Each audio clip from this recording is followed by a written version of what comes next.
info lain ya, dari Jababeka 1 arah gerbang tol Cikarang padat sekali, 45 menit baru sampai jembatan Kalimalang. Arah sebaliknya lancar, itu dari Irwan. Terus kemudian dari Prasetyo, keluar tol Cibubur macet. Ponca, hindari jalan alternatif Cibubur, stuck. Dari Fedi Putro, kondisi depan Plaza Senayan arah Hang Lekir padat, huruf besar semua, begitu juga sebaliknya macet. Kemudian dari Zale Alvaro, Kemang Ampera macetnya panjang nih soalnya tulisannya. Alright, thank you so much sekali lagi yang udah mengirimkan info lalunya ke Sindo Trijaya FM. Sekarang kita balik lagi di yang ucap Sindo Trijaya. Masih bersama dengan Muna. Mas Muna ya, ini adalah VP dari Emotion Entertainment. Nah, ini tadi pas lagi break kita ngobrol-ngobrol dan diakuin bahwa pelajaran yang paling banyak diterima di dalam karir ini ketika yang ini ya di landscape, terus kemudian di Domino Incorporato ya. Tapi juga tadi nyempet bilang bahwa pernah ikutan MW. Yes. MW. ML ya? Yeah. Oke. Nah itu ada yang kenapa waktu itu nyempet ini random sekali malah ini ceritanya, kisahnya ini. Oke, jadi urutannya itu lulus pada saat kuliah tahun 94 tuh saya kepingin di kos-kosan saya tuh punya laser disc player. Dreams ya. Yeah. Nah, laser disc player, cuman saya nggak punya duit untuk beli laser disc player. Ini by the way, profesional Sindo udah nggak tahu laser disc doang belum cikal bakal DVD player. Oke. Cikal bakal Blu-ray. Oke. Nah, jadi kalau nyewa film tuh malu, apalagi film yang nggak benar gitu. Gede banget gambarnya. Nah, terus kemudian di situ tuh saya ngerasa teman kos saya tuh yang kerja di salah satu bank punya duit. Jadi saya bilang sama dia bahwasanya saya itu pinjem kartu kreditmu untuk beli laser disc player. Oke. Dia sampai bingung gimana cara ganti. Gua ganti, pokoknya tenang aja. Oke. Dibelilah itu laser disc player. Dan saya nggak tahu cara gantinya gimana. Jadi saya potonglah dari kiriman setiap bulan. Waktu itu 200.000 kiriman tiap bulan. Jadi saya potong. Kiriman dari mana? Dari orang tua? Dari orang tua masih. Ya iyalah. Nah, terus ini kan masih kuliah ceritanya. Oke. Lalu potong lama kelarnya karena bunga berbunga kan. Nah, sekali waktu dia manggil, dia telepon ya ke kosan. Waktu itu kan masih pakai telepon umum.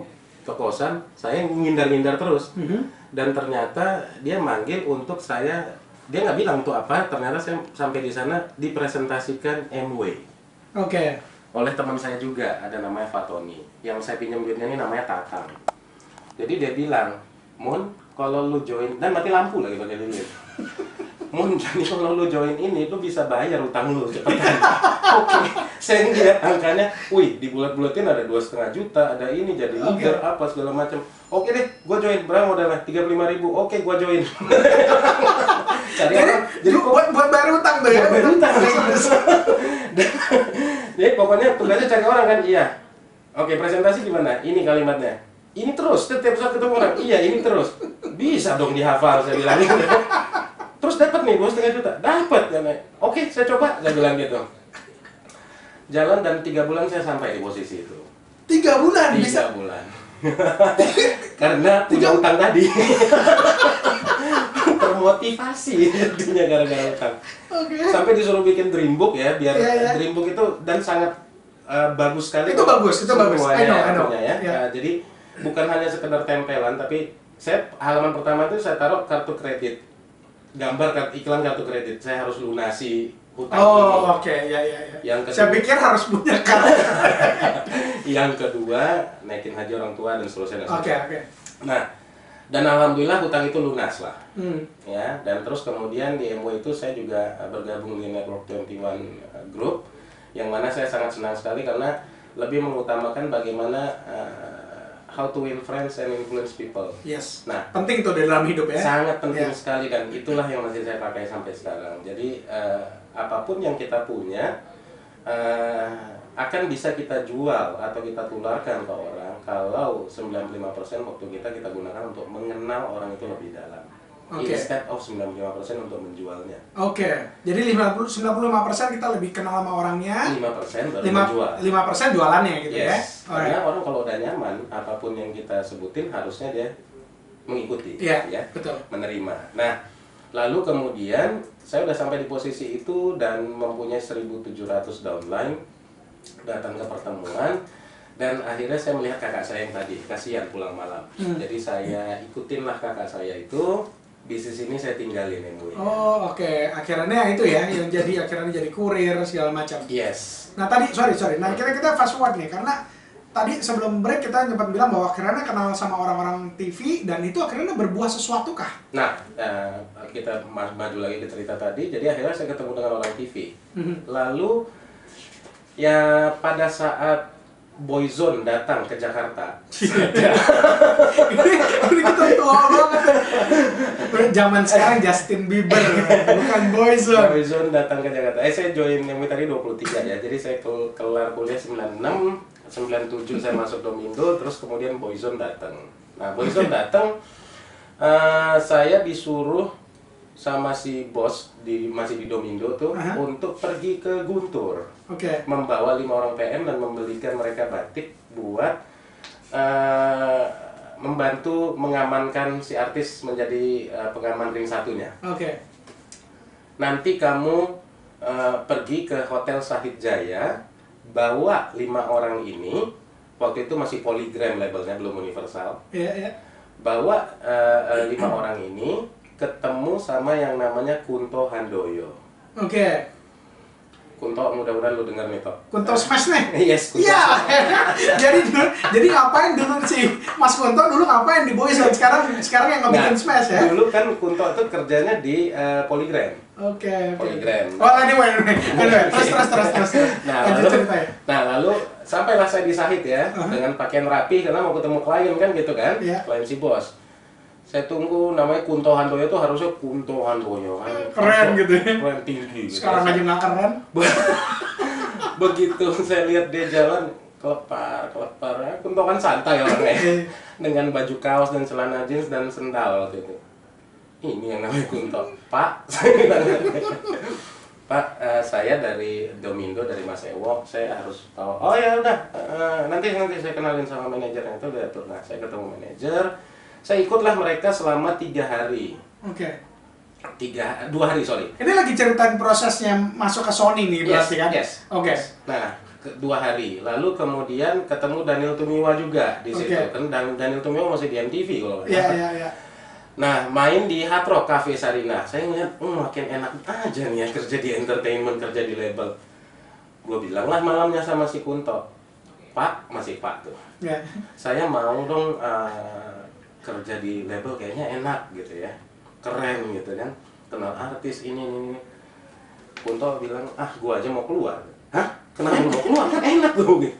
Enggak, ada label baru mau buka di Indonesia, keren banget ini label, artisnya Celine Dion, Mariah Carey, Michael Bolton, Michael Jackson dan semua. Label apa tuh namanya? Saya bilang, Sony Music. Wow, bilang ya, keren nih label gitu ya. Ya udah Mas, ini titip CV saya, boleh nggak nanti saya dipanggil Mas pas di sana? Ya udah taruh aja, nanti gua pertimbangkan. Saya tunggu kabarnya, ini kok nggak ada kabar, tunggu lagi nggak ada kabar. Kunto di kalau ceritanya ya nanti aja kan nggak pernah serius gitu ngomongnya. Saya sangat berharap sekali gitu, dan saya cerita sama bos saya, Mas Ewo, ini saya katakan, oh iya bagus, kamu kesana aja gitu kan, I full support, give you full support gitu. Dan akhirnya saya dipanggil lah interview. Waktu itu Sony Music tuh masih di sebelahnya Aryo Bimo tuh, gedung apa yang ada itu. Nah, disitulah saya diinterview oleh Pak Sutanto Hartono, Pak Yan. Sutanto Hartono sekarang di SCTV, Pak Yan dan Rudi Ramawi sekarang di Google. Dan join lah saya 15 Mei 97. Gara-garanya ditanya kenal orang TV nggak? Gara-garanya pada saat interview ditanya, kamu kenal siapa aja orang TV? Sebutin semuanya. Cek Komar, si An. Dan ini taunya gara-gara waktu dulu menjalankan sebagai kurir tadi ya, nganter-nganterin dokumen segala macam. Mereka pada saat itu nggak tahu kalau gua kurir. Yang paling penting mereka tahu gua kenal orang TV. Oke, good. Tanggal 15 Mei kamu masuk. Dia bilang, yes. Oke. Ini panjang nih, seharusnya 2 jam nih kita ngomongin. Oke, tunggu. Jadi kita harus baca ini pertanyaan-pertanyaan ya. Siap. Nah, ini pertanyaan dari Mana ya? Ini pertanyaan dari Agil Prayoga. Apa yang Bapak jabat ini adalah cita-cita Bapak atau hasil keikhlasan mengerjakan tanggung jawab dimanapun posisinya dengan baik? Oke, yang paling pertama yang saya bisa jawab adalah Singkat aja, jadi banyak banget Ya, pertanyaan ya. soalnya. Ini yang saya suka. Oh, oke. Ini yang saya suka. Sesuai passion ya berarti ya? Sesuai passion. Oke. Hmm. Terus kemudian dari Odam Hamzan, beda job dan karir kalau menurut Mas Muna apa? Beda job dan karir. Kalau karir itu kita udah harus ngeplan endingnya hidup kita mau seperti apa. Kalau job adalah yang sekarang ini. Job ini yang kita kerjain Yes. sekarang ini ya, Yes. pekerjaan ya. Yes, betul. Terus kemudian Adi Supriyadi, gimana setting mindset kembali? Gimana men-setting mindset untuk bisa kembali dikala keadaan sedang down? Selain memperkuat impian kita, ada cara lain nggak? Jadi pada saat kita down tuh, gimana sih kita bisa punya mindset supaya kita mampu untuk bangkit lagi? Sebenarnya itu mindsetnya kalau menurut saya dari awal ya. Kita udah pikirin bahwa setiap problem, obstacles ataupun jatuh itu sebenarnya kita lagi ujian. Oke, Kalau kita bisa berdiri lagi, berarti kita lulus ujian itu. gitu ya? Yes, Simple ya? simple. Tapi ini ngomong-ngomong mendadak kok jadi serius gini kita ngobrol. Kan pertanyaan juga. Oke, terus kemudian dari Darwin Sujono, apa motivasi Bapak sehingga bisa seperti hari ini? Dan apakah sekarang ini Bapak sedang berada di comfort zone? Terus terang saya sebelum pindah ke Emotion sudah berada di comfort zone dan saya ngerasa amat sangat tidak nyaman dan tidak baik karena dream saya jauh lebih besar daripada comfort zone yang sekarang. Oke. Dan masih banyak yang harus saya raih mumpung saya masih 41. Jadi saya punya cita-cita yang cukup besar untuk bisa membuat diri saya lebih nyaman lagi daripada yang sekarang. Oke, berarti yang di sekarang ini bukan sebuah comfort zone ya. Di jabatan lama justru merasa sebuah comfort zone Yes. dan wah kayaknya nggak boleh kayak gini-gini aja. Yes. Gitu ya. Yes. Terus kemudian dari Beni Rizkiawan Agung, gimana mengelola rasa frustasi? Pernah frustasi? Kayaknya kalau dilihat dari jalan hidupnya sering kayaknya dulu. Mengelola rasa frustasi, kamu selalu harus membayangkan apa yang kamu inginkan dalam hidup kamu. Maksudnya? Maksudnya, apa yang kamu inginkan dalam hidup kamu, kamu ingin jadi orang yang seperti apa. Jadi, kamu ingin punya apa dalam hidup kamu. Oke. Nah, itu yang akan memotivasi lagi ya untuk itu yang kita. akan memotivasi lagi. Jadi, bedakan dengan karir tadi sama pada saat jatuh, itu kita harus bangun lagi. Terus kemudian pada saat kita frustasi, kita harus melihat bukan yang jatuh bangun lagi, tapi dreams lu apa? Kalau Oke. tadi saya cerita, Masih mau terus lagi nggak? Yes. Masih mau kita raih nggak? Yes. Gitu ya? Nah, pada saat emo itu kan ada dream book. Nah, itu gunanya. Oke, untuk mengingatkan dan sebagainya Yes. ya. Supaya bisa tetap fokus ya. Yes, dan di rel. Oke. Alright, Profesor Sindo jangan kemana-mana, kita harus break. Ini break yang terakhir ya. Setelah itu nanti tetap ada top words dan saya masih akan membacakan beberapa pertanyaan lagi. Alright, don't go anywhere.